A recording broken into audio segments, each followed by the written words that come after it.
Assalamualaikum warahmatullahi wabarakatuh. Alhamdulillahirabbil alamin wassalatu wassalamu ala asyrofil anbiya'i wal mursalin sayyidina Muhammadin wa ala alihi wa sahbihi ajma'in. Jemaah subuh yang dirahmati Allah, pada subuh yang ke-7 ini kita akan mengikuti ceramah subuh yang akan disampaikan oleh Ustaz Ilham. Dengan ini waktu kami bersilakan.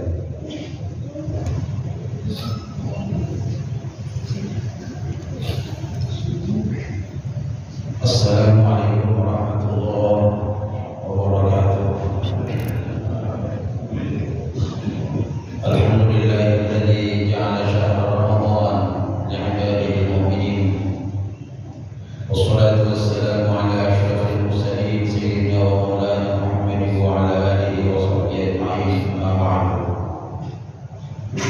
Sebelum saya menyampaikan ceramah subuh, terlebih dahulu saya menginformasikan bahwa kehadiran saya di Masjid Agung Baitur Rahim Lalu ini setiap subuh Jumat adalah menunaikan amanah dari guru kita Ustaz Dr. Haji Ahmad As-Salim MPDI yang mengamanahkan kepada pengurus masjid, imam masjid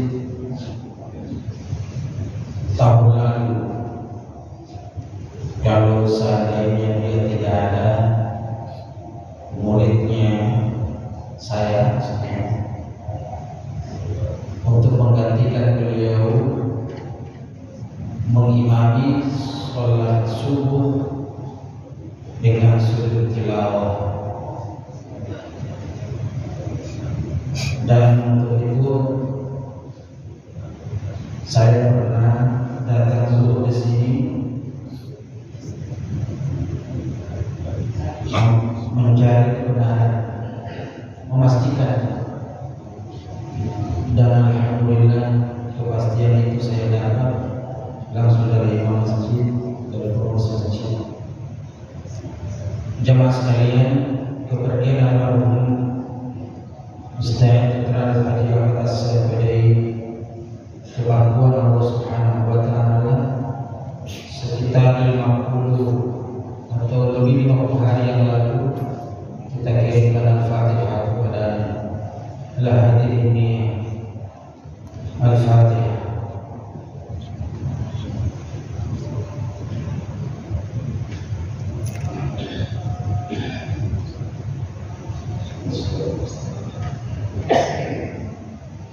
Semoga Al-Fatihah kita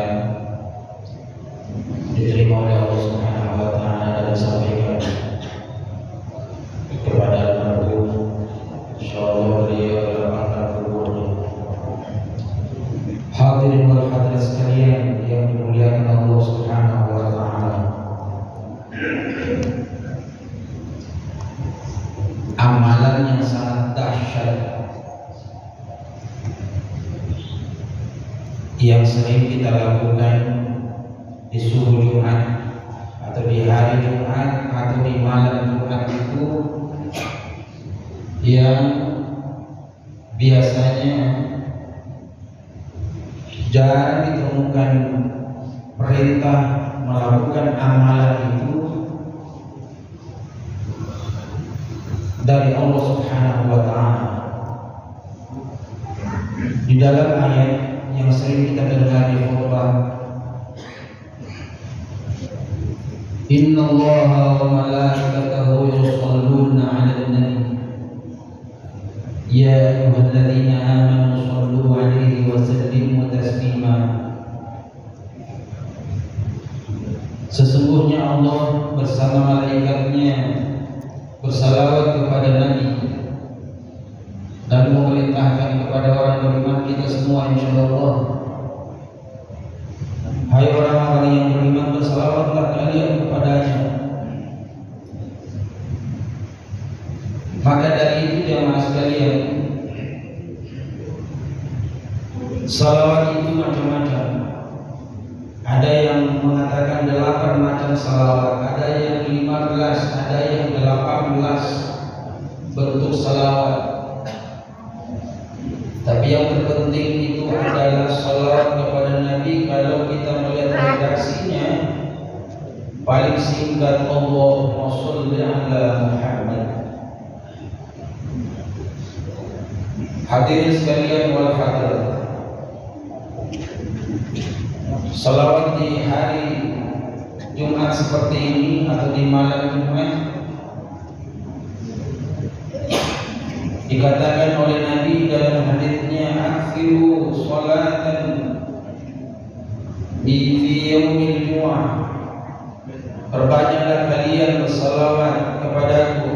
Sallu man shalla alayya salatan fi yaumil Jumat, barang siapa memperbanyak salawat di hari Jumat. Dikatakan dalam hadis yang panjang itu, maka itulah yang akan mendekatkan dia kepada aku di hari kiamat. Jadi kalau ada amalan-amalan lain kita di malam atau di hari Jumat, insyaallah di hari Jumat itu kita lebih banyak salawat kepada Rasulullah sallallahu alaihi wasallam. Satu riwayat dikatakan ada salah seorang fakir, ada salah seorang miskin, tapi ahli ibadah, hutangnya 10 dirham, susah membayarnya. Lantas dia bertemu dengan seorang ulama. Dia risau, lantas dia tanyakan kepada seorang ulama, ya Syekh, wahai tuan guru, saya hampir-hampir tidak tenang sholatku, hampir tidak tenang ibadahku karena utangku. Berikan amalan kepada saya, Syekh. Syekh itu menjawab, amalkan 1000 kali setiap hari Jumat. Apa itu ya Syekh? Salawat kepada Nabi Muhammad sallallahu alaihi wasallam, minimal sallallahu ala Muhammad. Maka jemaah sekalian, Jumat pertama sampai Jumat berikutnya belum ada tanda-tanda efek dari salawat. Jumat kedua menuju Jumat ketiga belum ada efek salawat, sampai-sampai dia berniat untuk meninggalkan amalan itu. Tapi dengan kesabarannya dan memang sudah disampaikan Syekh itu kepadanya, Anda harus bersabar dalam mengamalkannya. Dengan kesabarannya dari Jumat kedua dan dari Jumat ketiga menurut Jumat yang keempat, berarti hampir sebulan dia amalkan. Tiba-tiba dia lewat di depan rumahnya raja. Raja panggil, singgahlah si miskin yang ahli ibadah. Apa kata raja? Sudah lama saya cari Anda, kalau tidak salah ingat saya sudah 3 Jumat lamanya.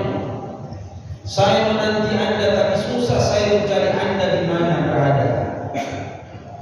Lantas diberikan sang raja kepadanya 30 dirham. Hutangnya berapa? 10 dirham. Sisa uang lagi berapa lagi? Oh, pintar juga itu utangnya orang. Hadirin wal hadirat sekalian, Allah akan lewat selawat kepada Nabi Muhammad sallallahu alaihi wasallam selesai urusan. Kalau memang kita perhatikan di dalam salawat kuncian itu ada sallallahu alaihi Muhammad sallallahu alaihi di dalam isinya itu. Kalau salawat berpenuhi hajat, baik dalam segala keadaan, berpenuhi di hari dunia